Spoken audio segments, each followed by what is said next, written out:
ఓం నమో నారాయణాయ. భగవద్బంధువులందరికీ మా నమస్మాంజలు. ఈరోజు ఎంతో ప్రత్యేకమైన రోజు. మన హిందూ పండుగల్లో ప్రప్రథమంగా చెప్పుకునే గొప్ప పండుగ ఇది. తొలి ఏకాదశి అంటారు. తొలి ఏకాదశి మరియు శయన ఏకాదశి అని కూడా అంటారు. ఈ రోజు నుంచి ఉత్తరాయణం ముగిసి దక్షిణాయనం ఆరంభం అవుతూ ఉంటుంది అంటారు.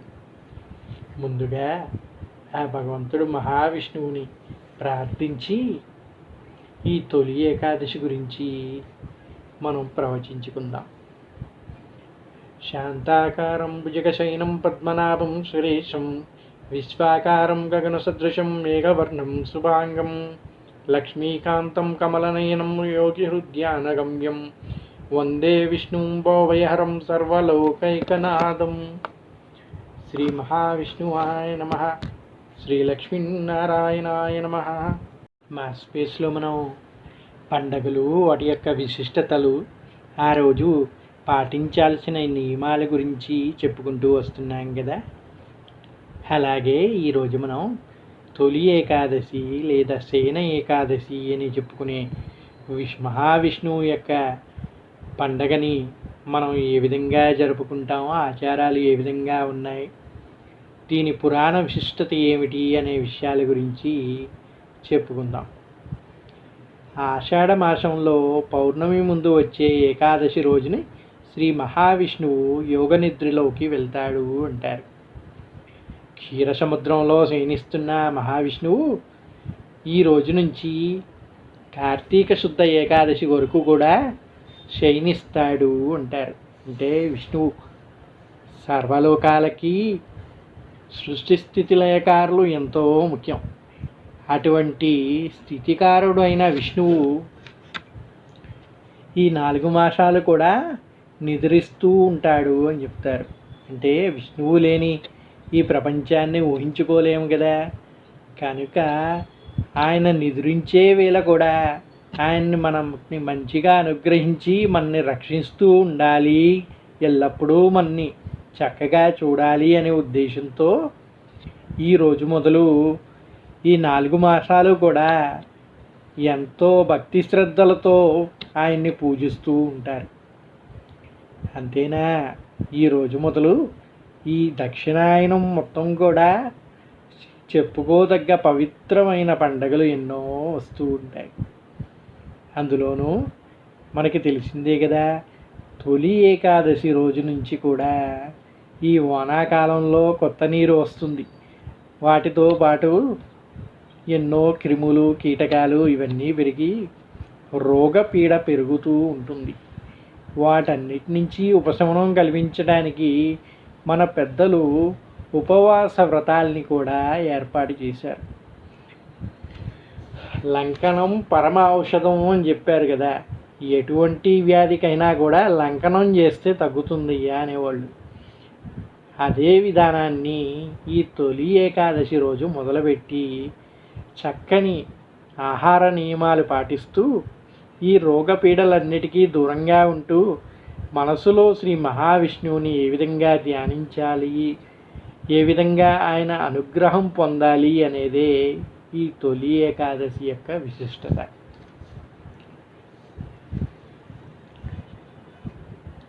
ఈ రోజంతా కూడా చక్కగా పొద్దున్నే లేచి అభ్యంగన స్నానం ఆచరించి, అంటే తలస్నానం చేసి ఉపవాస నియమాలు పాటించి జాగరణ చేసి శ్రీ మహావిష్ణువుని ధ్యానం చేస్తూ గడపాలంట. మరుసటి రోజు ద్వాదశి నాడు మీ ఉపవాస దీక్షని దేవుడి దగ్గర విరమింపజేయాలి. అది ఏ విధంగా పాటించాలి, నియమాలు ఎలా ఉన్నాయనేది ఇప్పుడు మనం చెప్పుకుందాం. ఈ తొలి ఏకాదశి వ్రతం చేసిన వాళ్ళకి జన్మజన్మల పాపాలు ప్రక్షాళన అవుతాయని భక్తుల యొక్క విశ్వాసం. ఈరోజు యోగ నిద్రలోకి వెళ్ళే శ్రీ మహావిష్ణువు సరిగ్గా 4 నెలల తర్వాత కార్తీక శుద్ధ ఏకాదశి రోజు మేలుకుంటాడు. ఆయన మేలుకున్న తర్వాత తొలి పండగగా మళ్ళీ ఆయన లెగిసిన తర్వాత ఆయనకి నైవేద్యం పెట్టడానికి క్షీరాబ్ద ద్వాదశి అని కూడా జరుపుకుంటారు. అసలు ఈ ఏకాదశికి ఈ పేరు ఎలా వచ్చిందండి? తొలి ఏకాదశి ఏమిటి? ఎన్నో ఏకాదశులు ఉన్నాయి కదా, 21 ఏకాదశుల గురించి చెప్తారు. మరి దీని ప్రత్యేకత ఏమిటి అండి అని చెప్పి అడుగుతారు కదా మీరు. దానికోసమే పురాణాల్లో పురాణ గ్రంథాల్లో ఒక కథ చెప్పడం జరిగింది. సత్యయుగం నాటి కాలంలో మరాసురుడనే రాక్షసుడు బ్రహ్మవరంతో దేవతలను మహర్షులను హింసించేవాడంట. ఆ రాక్షసుడితో 1000 ఏళ్ళు పోరాడాడంట విష్ణువు. అంతకాలం పోరాడిన విష్ణువుకి అలసట వచ్చి గుహలో నిద్రించాడంట. అప్పుడు శ్రీహరి శరీరం నుంచి ఓ కన్య ఉద్భవించింది. ఆ రాక్షసుడిని సంహరించింది. సంతోషించిన శ్రీ మహావిష్ణువు వరం కోరుకోమని చెప్పగా తాను విష్ణుప్రియగా ఉండాలని అడిగిందంట. అప్పుడు ఆమెకి ఏకాదశిగా నామకరణం చేశాడు శ్రీ మహావిష్ణువు. ఆమెని తిథుల్లో భాగం చేశాడు. అందుకే ఏకాదశి ప్రత్యేకమని చెప్తారు. ఎందుకంటే విష్ణుప్రియ కదండి, విష్ణు సఖి కదా.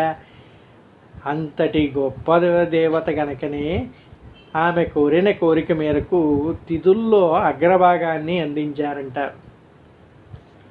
తిథుల్లో 11వది ఏకాదశి. ఏకాదశి అంటే 5 జ్ఞానేంద్రియాలు, మనకి 5 కర్మేంద్రియాలు, మనసు కలిపి మొత్తం 11గా చెప్తారు. ఒక మనిషి యొక్క శరీరంలో జ్ఞానేంద్రియాలు తెలుసు కదండి, 5 పంచేంద్రియాలు అంటారు. అలాగే పంచ కర్మేంద్రియాలు కూడా ఉన్నాయి. వాటితో మన మనస్సుని కలిపి లెక్కిస్తే వచ్చే సంఖ్య మొత్తం 11. వీటిని మనిషి తన అధీనంలో తీసుకువచ్చి భగవంతుడికి నివేదించాలి. దీని వలన సహజంగా అలవడే బద్ధకం దూరం అవుతుంది, రోగాలు దరిచేరకుండా ఉంటాయి, ఇంద్రియ నిగ్రహం పెరుగుతుంది అని చెప్తారు. ఇంకేమిటంటే ఉపవాసం వల్ల జీర్ణకోశంలో ఉండే సమస్యలన్నీ తొలగిపోయి తేజం వస్తుందంట. అలా రావాలంటే ఉపవాస దీక్ష చేయాలి. ఆ ఉపవాస దీక్ష ఎప్పుడు చేయాలి? ఈ ఏకాదశి రోజు చేయాలి అన్నారు. ఎందుకయ్యా ఏకాదశి రోజే చేయమన్నారు? ఏమిటి ప్రత్యేకత అంటే, దక్షిణాయనం మొదలు మళ్ళీ ఉత్తరాయణం వచ్చే వరకు కూడా రాత్రికాలం పెరుగుతుంది. అంటే రాత్రికాలం పెరిగి సూర్యుడు తక్కువగా కనిపిస్తే ఏమవుతుందండి? మనుషుల్లో ఉండే ఉత్తేజం తగ్గి బద్ధకం పెరుగుతుంది. అది తొలగిపోయి మళ్ళీ ఉత్సాహంగా పనిచేయాలంటే దానికి ఏదన్నా ఒక మార్గం కావాలి కనుక ఆ మార్గాన్ని ఈ వ్రతం ద్వారా ఆచరించి పొందాలి అనే ఉద్దేశంతో కూడా దీన్ని మహర్షులు మనకి అందించారు అని చెప్తారు.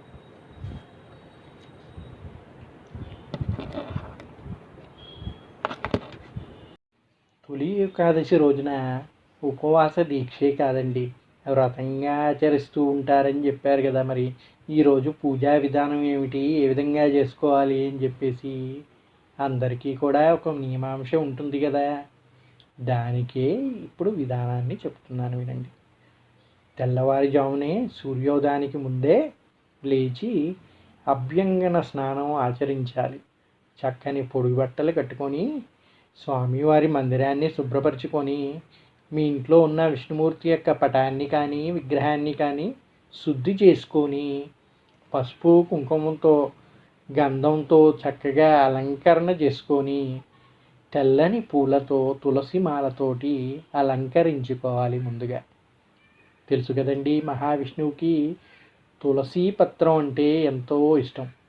అదేవిధంగా ఆయనకి తెల్లని పళ్ళు కానీ తెల్లని పువ్వులు కానీ తెల్లనివి ఏదైనా కూడా నివేదిస్తే ఎంతో ఆనందంగా ప్రీతికరంగా స్వీకరిస్తాడు అంటారు. అందువల్ల చక్కగా అందరూ కూడా మంచిగా మామిడాకులు తెచ్చుకొని ఇంటికి కట్టుకొని మంచి పుష్పాలతో చక్కగా అలంకరించుకొని స్వామివారి పటం ముందు కూర్చొని విష్ణు సహస్రనామాన్ని జపించాలి. అలాగే విష్ణునామాలతోటి 108 నామాలు విష్ణునామాలని చదువుతూ ఈ పుష్పాలతోటి పూజని చేసుకోవాలి. చక్కగా పూజని కంప్లీట్ చేసుకొని చక్కెర పొంగలి అంటే కూడా మహానివేదనం అంట స్వామికి. ఆయనకి ఎంతో ఇష్టమైనది కనుక ఈ రోజునాడు చక్కెర పొంగలిని పేలపిండిని నైవేద్యంగా పెట్టాలి. దాంతోపాటు శ్రీ మహావిష్ణువుకి అన్నిటికన్నా అన్ని నైవేద్యాల్లో ఆయనకి ఎంతో ఇష్టమైన నైవేద్యాలు ఏమయ్యా అంటే ఆయనకి చాలా ఇష్టమైనది పరమాన్నము అంటారు. అంటే క్షీరాన్నం. చక్కగా ఆవు పాలతో కానీ అది దొరకని వాళ్ళు మామూలు పాలతో కానీ చక్కగా పరమాన్నాన్ని వండి ఆ పరమాన్నాన్ని స్వామివారికి నివేదించాలి.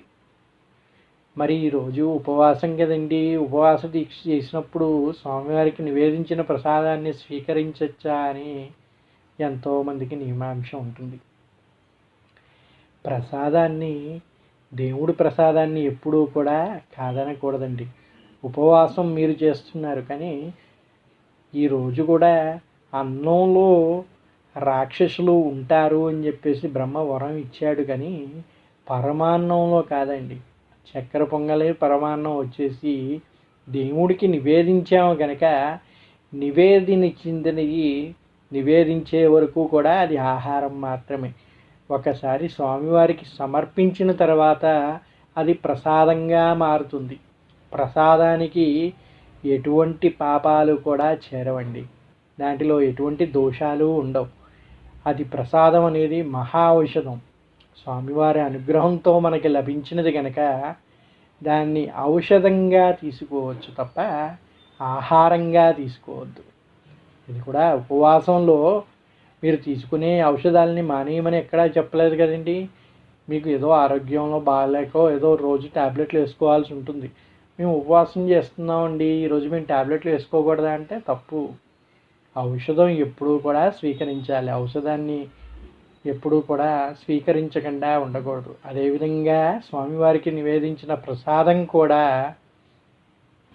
మనలో ఉన్న దేవుడికి, అంటే దేవుడు బయటే కాదండి మనలో కూడా ఉంటాడు.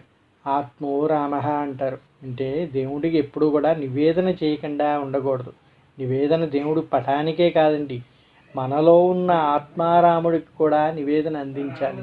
అంటే ఆ ప్రసాదాన్ని స్వామివారికి నివేదించిన తర్వాత మనం కూడా స్వీకరించి మన ఆత్మకి కూడా ఆ నివేదన జరపాలి అని చెప్తారు. అందువల్ల ఆత్మకి నివేదన జరిపేటప్పుడు ప్రసాదాన్ని మాత్రమే నివేదించాలి.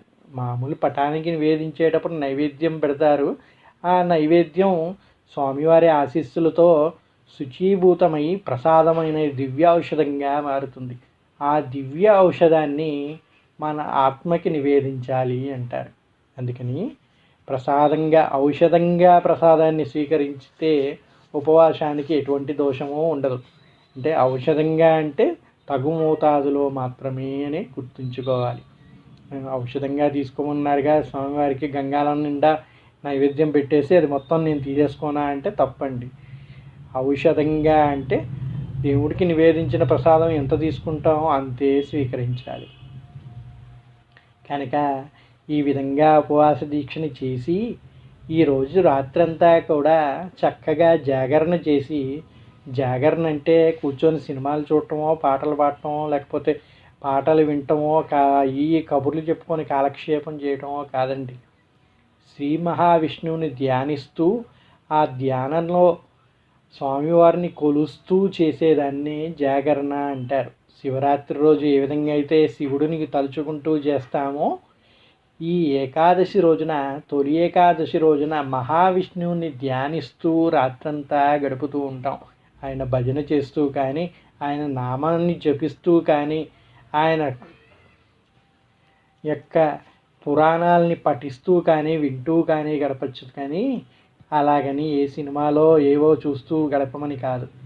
ఆ విధంగా చక్కగా భక్తి శ్రద్ధలతో ఈ ఉపవాస దీక్షని జాగరణని ముగించుకొని మళ్ళీ తెల్లవారుజామున అంటే ద్వాదశి నాడు స్వామివారికి పునఃపూజ గావించి నివేదన చేసి ఆ నివేదన అనే ప్రసాదాన్ని స్వీకరించి మీ ఉపవాస దీక్షని విరమించి అప్పుడు చక్కగా భుజించవచ్చు అని చెప్పేసి చెప్తూ ఉన్నాయి. అయితే ఈ ఉపవాస దీక్ష చేసేవాళ్ళు కొన్ని నిషిద్ధ ఆహారాలకి దూరంగా ఉండాలి అని కూడా చెప్పారు.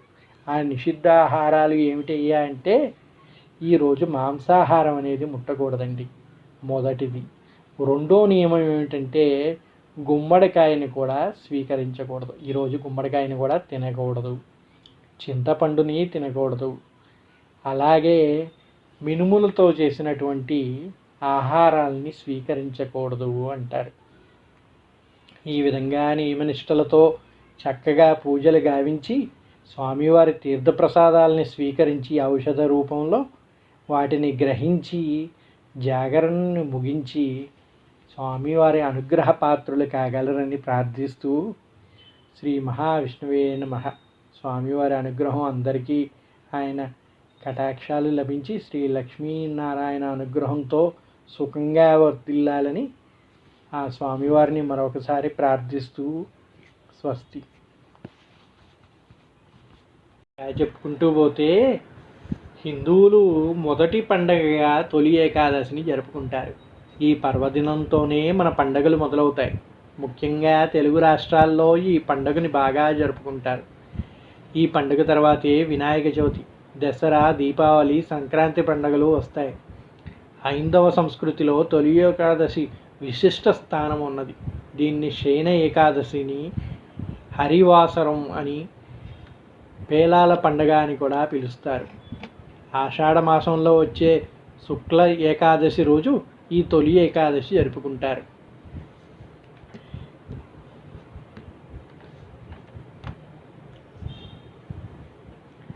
ఈరోజు విష్ణుమూర్తి పాలకడలపై యోగనిద్రలో వెళ్ళే సందర్భంగా తొలి ఏకాదశిగా పరిగణిస్తారు. స్వామి నిద్రించే రోజు కాబట్టి దీన్ని శయన ఏకాదశి అని కూడా అంటారు. సతీ సక్కుబాయి గురించి అందరూ వింటే ఉంటారు కదండి. పతివ్రతల్లో ఆమె మహాపతివ్రత. ఈ శయన ఏకాదశి నాడే మోక్షప్రాప్తి పొందినది ఆమె. తొలి ఏకాదశి నాడు రోజంతా ఉపవాసం ఉండి రాత్రి జాగారం చేసి మరునాడు ద్వాదశి నాటి ఉదయం విష్ణుమూర్తిని పూజించి తీర్థప్రసాదాలు స్వీకరించి ఆ తర్వాత భోజనం చేస్తే జన్మజన్మాల పాపాలన్నీ ప్రక్షాళనం అవుతాయని ఒక నమ్మకం.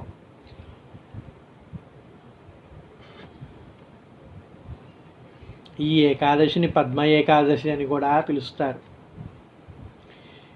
ఈ యోగ నిద్ర అనేది భూమిపై రాత్రి సమయాలు పెరుగుతాయి అన్నదానికి సూచన. తద్వారా ప్రజల్లో నిద్ర సమయాలు పెరుగుతాయి. భవిష్యోత్తర పురాణంలో కృష్ణుడు ధర్మరాజుకి ఈ ఏకాదశి మహత్యం వివరించాడని ఉంది. దాని ఉత్తాన ఏకాదశి అంటారు. ఆ తర్వాత రోజు వచ్చే ద్వాదశినే, స్వామి మేలుకున్న తర్వాత వచ్చే ద్వాదశినే క్షీరాబ్ది ద్వాదశి అంటారు. ఈ 4 నెలల కాలాన్ని పవిత్రంగా పరిగణించి అందరూ చాతుర్మాస దీక్ష చేసేవారు. తాళజంగుడు అనే రాక్షసుని కుమారుడు మరాసురునితో యుద్ధం గెలవలేక అలిసిపోయిన విష్ణువు తన శరీరము నుండి జనింపజేసిన కన్యనే ఏకాదశి అంటారు. ఏకాదశి రచాన్ని ఆచరించే రుక్మాంధకుడు మోహిని రూపంలో వచ్చే ఏకాదశి పూట పొందుగోరిన రంభని తిరస్కరించాడట. ప్రస్తుత మఠాధిపతులు సన్యాసం తీసుకున్నవారు మాత్రమే ఈ వ్రతాన్ని ఆచరిస్తున్నారు. కానీ ఒకప్పుడు అందరూ కూడా ఈ చాతుర్మాస దీక్షని చేపట్టేవారు అని పురాణాలు చెబుతున్నాయి. 4 నెలల పాటు ఏ ప్రయాణాలు చేయేవాళ్ళు కాదంట. కామక్రోధాలని విసర్జించి ఆహార విషయంలో కొన్ని నిషేధాలని పాటిస్తూ జొన్న పేలాలు, బెల్లం కలిపి దంచి పిండి చేస్తారు. రైతులు ఆ రోజున ఖచ్చితంగా పేలపిండి తింటారు.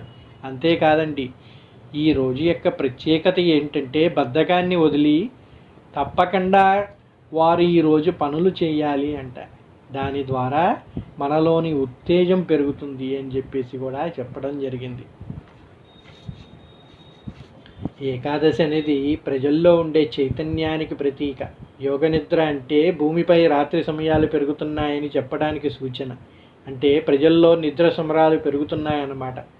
వానాకాలంలో వచ్చే మొదటి ఏకాదశి కనుక దీనిని తొలి ఏకాదశిని లౌకికంగా చెప్తారు. పండితులు ఏకాదశి అంటే 11, 5 జ్ఞానేంద్రియాలు, 5 కర్మేంద్రియాలు, మనస్సు కలిపి మొత్తం 11. వీటిని మనిషి తన ఆధీనంలో తీసుకువచ్చి వాటన్నిటినీ ఒకటిగా చేసి అప్పుడు దేవునికి నివేదన చేయాలని, దీనివల్లనే మనిషికి సహజంగా అలవడే బద్ధకం దూరం అవుతుందని, రోగాలేవి దరిచేరవు అని, ఇంద్రియ నిగ్రహం పెరుగుతుంది అని చెప్తారు. ఇక పురాణ గాథలు చూసుకుంటే సూర్యవంశంలో ప్రఖ్యాత రాజు మాంధాత. అతడు ధర్మము తప్పడు, సత్యసంధుడు. అతని రాజ్యంలో ఒకసారి తీవ్ర కరువు వచ్చిందంట.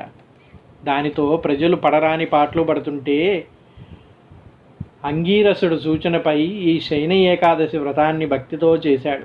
దానితో వర్షం వచ్చి కరువు తీరి ప్రజలు సుఖంగా ఉన్నారని పురాణాలు చెప్తున్నాయి. విష్ణుమూర్తి యోగ నిద్రలోకి వెళతాడని పెద్దలు చెప్పగానే నిజంగానే దేవుడు నిద్రపోతాడా అని ఒక సందేహం అందరికీ కలుగుతుంది. విష్ణు అంటే సర్వవ్యాపి అని అర్థం. అంటే విష్ణువు అనే పదానికి అంతర్లీనంగా సూర్యుడు అనే అర్థం అన్నమాట.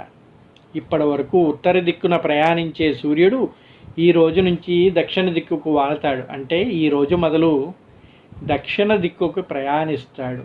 దానినే సాధారణ పరిభాషలో నిద్రపోవటం అని అభివర్ణించారు. అంతే తప్ప దేవుడు నిద్రిస్తే ఎలాగండి? స్థితికారుడు నిద్రిస్తే సృష్టి మొత్తం అల్లకూలం అయిపోదు, మొత్తం స్తంభించిపోదు. కనుకనే నిద్రిస్తాడు అంటే ఆయన పూర్తిగా నిద్రపోయి మనందరినీ మర్చిపోవడం అండి. ఆయన చేసేవన్నీ చేస్తూనే మన్ని అనుగ్రహిస్తాడు అంట. మామూలు సమయాల్లో అనుగ్రహించే కంటే కూడా ఈ చాతుర్మాస దీక్ష సమయంలో ఇంకా ఎక్కువగా భక్తి శ్రద్ధలతో కానీ పూజిస్తే ఆయన పూర్ణ అనుగ్రహం మన పైన ఉంటుంది అని చెప్పడానికే ఇవన్నీ చెప్పారు. సాక్షాత్తు భగవంతుడే నిద్రిస్తుంటే ఈ పూజలు ఎవరికి చేయాలి అనుకోవచ్చు. ఈ నెలలోనే ప్రకృతితో పర్యావరణంలో మార్పులు వస్తాయి. తద్వారా మన శరీరానికి జడత్వం వచ్చి అనేక రోగాలు చుట్టుముడతాయి. ఉపవాసం వల్ల జీర్ణకోశ పరిశుద్ధమై దేహం నూతన ఉత్తేజాన్ని సంతరించుకుంటుంది, ఇంద్రియ నిగ్రహాన్ని కలిగిస్తుంది. ఇప్పుడు అందరూ చెప్తున్నారు కదండి, డీటాక్సికేషన్ అంటారు. ఒంట్లో అన్నీ తినేసి బద్ధకం ఎక్కువైపోయి రోగాలన్నీ పాలవుతుంటే ఏం చేస్తారు? కొంతకాలం పాటు ఈ అడ్డమైన తిండి అన్నిటికీ దూరంగా ఉండి డీటాక్సికేషన్ అని చెప్పేసి పళ్ళ రసాలని, వివిధ రకాల లిక్విడ్స్ని తీసుకోవడం మొదలు పెడుతున్నారు కదా, డైట్స్ అన్నీ మార్చేసి. అటువంటిదే అన్నమాట ఇది కూడా. కాకపోతే ఇవేంటంటే ఋషులు మనకి అందించినటువంటి చక్కని కఠినమైన నియమాలతో ఆచరిస్తే దీన్ని మించిన ఔషధం కానీ, దీన్ని మించిన డీటాక్సికేషన్ కానీ వేరే దేంట్లో రాదండి. మీరు లక్షలు ఖర్చు పెట్టి ఆ డైట్లు ఈ డైట్లు అని పాటించాల్సిన పని లేదు. పద్ధతి ప్రకారం తొలి ఏకాదశి నుంచి చాతుర్మాస దీక్షను ప్రారంభించి చక్కగా ఆచరించినట్టయితే ఆ ఫలితం మీలో ఆటోమేటిక్గా కనిపిస్తుంది. మీలో ఉత్తేజం పెరుగుతుంది, మీ మొహంలో తేజస్సు పెరుగుతుంది. దాని ద్వారా అందంగా కనిపిస్తారు, రోగాలన్నిటికీ దూరంగా ఉంటారు, కనుక ఉత్తేజంగా ఉంటారు.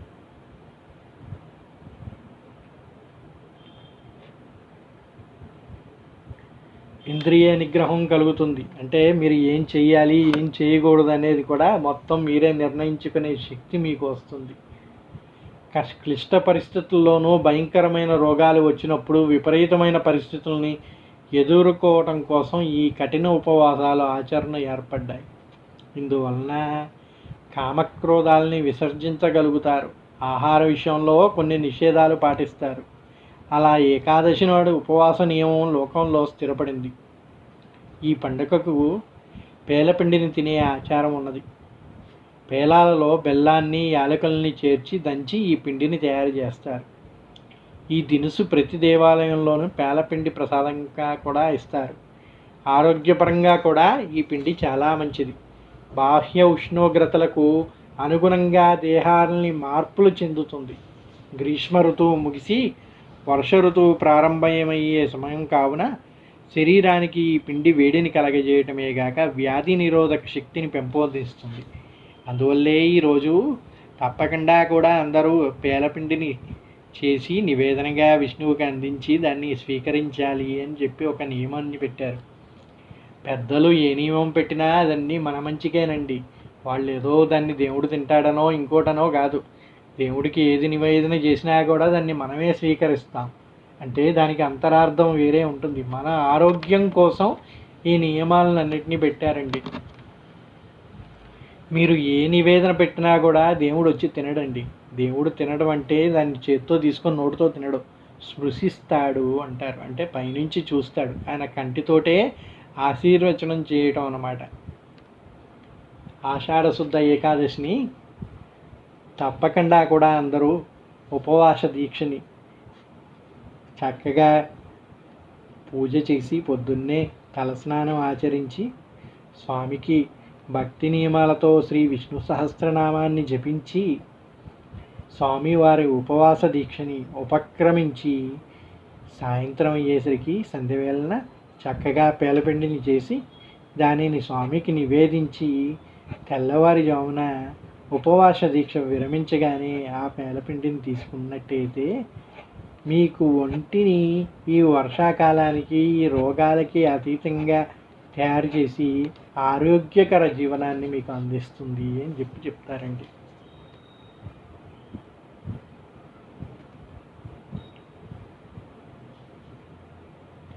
నిజానికి పంచభూతాలు, సూర్యచంద్రులు, గ్రహాలు పరస్పర సంబంధాన్ని, వాటి గమనాన్ని బట్టి ఇది ప్రకృతిలో మార్పులకి సంకేతం. ప్రత్యక్ష దైవమైన సూర్యుడు దక్షిణం వైపునికి మరలిన ఈ రోజునే దక్షిణాయనం ప్రారంభం అవుతుంది. ఈ రోజున చాతుర్మాస దీక్షే కాదండి, గోపద్మ వ్రతాన్ని కూడా ఆచరిస్తారు. దీన్ని తొలి ఏకాదశి మొదలు కార్తీక శుక్లపక్ష ద్వాదశి వరకు, అంటే క్షీరాబ్ది ద్వాదశి వరకు కూడా ఆచరించాలని పురాణాలు చెప్తాయి. ఈరోజు ఏం చేయాలంటే సూర్యోదయానికి ముందే లెగాలి, లేచి శుద్ధి చేసుకొని శ్రీహరిని నియమనిష్టలతో పూజించాలి. విష్ణుమూర్తి విగ్రహం కానీ పటం కానీ మీ ఇంట్లో ఉంటే దాన్ని పొద్దున్నే శుభ్రం చేసుకొని పసుపు, కుంకుమ, పుష్పాలతో అలంకరించి తద్వారా చక్కెర పొంగల్ని కానీ ఆవు పాలతో చేసిన నైవేద్యాన్ని, పరమాన్నాన్ని కానీ నివేదింపజేయాలి. ఏకాదశి వ్రతం ఆచరించేవారు ఎటువంటి మాంసాహారం కానీ, గుమ్మడికాయ కానీ, చింతపండు కానీ, ఉసిరికాయ కానీ, ఉలవలు కానీ, మినుములతో చేసినవి పిండి పదార్థాలు కానీ ఈరోజు తీసుకోరాదని ఒక నియమం పాటించాలి అని చెప్తారు.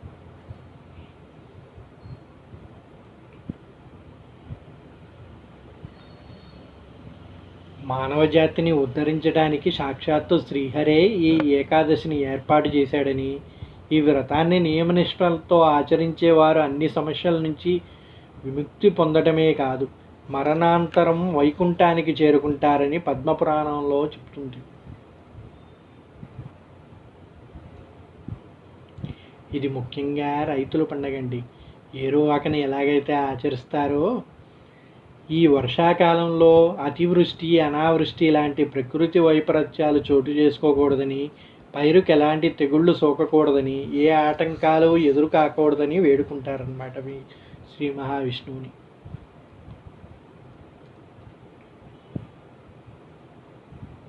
ఈరోజు తొలి ఏకాదశి కదండి, మేమేం పని చేయకుండా కూర్చుంటామంటే కుదరదండి. ఈ రోజుల్లో రైతులు కూడా పొద్దున్నే నియమనిష్టలతో పూజను ఆచరించి ఉపవాస దీక్షని చేపట్టి పొలానికి వెళ్ళి పని చేసుకుంటారంట. ఆ రోజంటే అందరూ రైతులు. ఈరోజు రైతులు ఒక్కళ్ళే కాదు కదండి, అందరూ జాబులు చేసుకునేవాళ్ళు కనుక మీరు నిశ్చింతగా మీ యొక్క ఏ పని అయితే ఉందో ఆ పనిని ఈరోజు చేసుకోవచ్చంట. బద్ధకాన్ని వీడి చక్కగా పని చేసుకోమని చెప్పారు.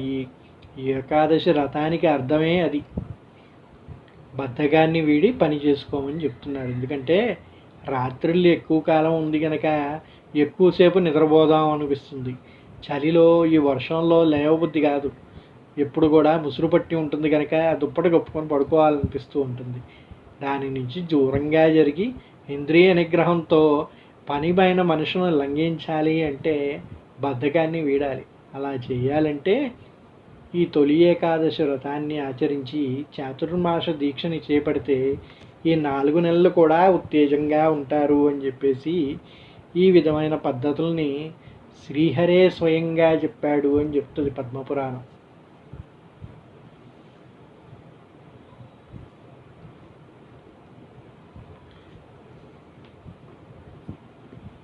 ఇంకో కథ ప్రకారం మహావిష్ణు వరంతో అన్నంలో దాగిన పాపపురుషుడు బ్రహ్మపాల భాగం నుంచి కింద పడిన చెమట బిందువులో అవతరించిన రాక్షసుడు తమ నివాసానికి చోటు ఇమ్మని అడిగాడంట. అప్పుడు బ్రహ్మ ఏకాదశి నాడు భుజించే వారి అన్నంలో నివసించమని వరం ప్రసాదించాడు. దీంతో ఈ రాక్షసులు ఇద్దరూ కూడా ఈరోజు అన్నంలో ఉంటారంట. కాబట్టి ఉదరంలోకి చేరి క్రిమిలాగా మారి అనారోగ్యాన్ని కలిగిస్తూ ఉంటారని పురాణాలు హెచ్చరిస్తున్నాయి. అందువల్ల ఈ ఏకాదశి రోజు అన్నం ఎట్టి పరిస్థితుల్లో కూడా ముట్టకూడదు అని చెప్పేసి పురాణ గాథలు చెప్తూ ఉన్నాయి. సర్వే జన సుఖినో భవంతు. చక్కగా అందరూ కూడా నియమనిష్టలతో వ్రతాన్ని ఆచరించి పూజని చేసి ఆ స్వామి అనుగ్రహానికి పాత్రులు కాగలరని ప్రార్థిస్తూ శ్రీ మహావిష్ణువే నమః. విష్ణువే సర్వజిష్ణువే నమః. స్వస్తి.